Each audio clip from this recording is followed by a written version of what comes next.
النهارده في الاعلام، قال لك جمهور الزمالك بيكرهني عشان خاطر انا جبت فيهم 13 جول.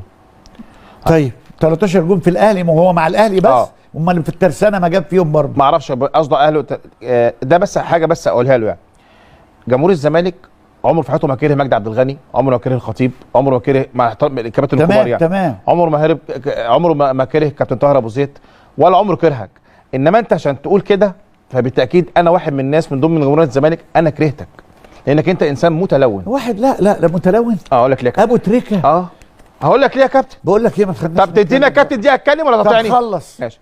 حضرتك اتكلم على ابو تريكه. ابو تريكه كابتن الوحيد في الفتره دي قال لك مش هلعب غير ما نجيب حق الاحداث اللي حصلت دي، صح؟ لعب اولمبياد ولعب يا جدع ما تتكلمش على ابو تريكه يا ولا قاطعني بقى يا كابتن بقى، ولا قاطعني بقى. طب لعب اولمبياد وايه تاني؟ قال لك مش هلعب غير ما نجيب حق الاحداث اللي حصلت دي، نجيب حقهم. جاب صح؟ حقهم. طيب ما جابش حقهم بقى اللي حصل. واحده يجيب حقهم ازاي؟ واحده ما يلعبش كوره. قال لك مش هلعب كوره. قال لك مش هلعب كوره خالص. ما تحبش حاجه. انا بتكلم قبل ما تحاكموا، انا بتكلم على اللعب.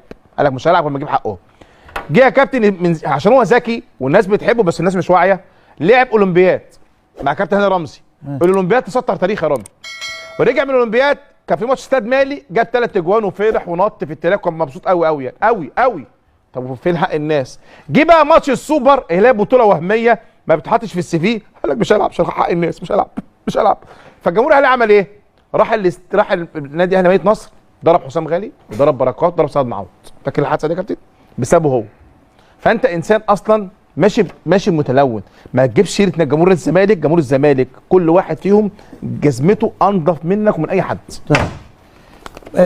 مع احترامي ما يصحش انك تتكلم على ابو تريكه كده. لا يا كابتن معلش، مع احترامي الشديد ما ينفعش تقول جمهور الزمالك بيكرهني. مع احترامي الشديد. موضوع ان هو احساسه ان في جمهور بيكرهه وبيحبه، ده موضوع هو شخصي. ما يجيبش سيره جمهور الزمالك. ما ينفعش. انت مش حامي جمهور نادي. لا ما يا كابتن، ما هو لولا جمهور الزمالك كابتن مش قعدت معاك. انت بس يعني ما تهينوش.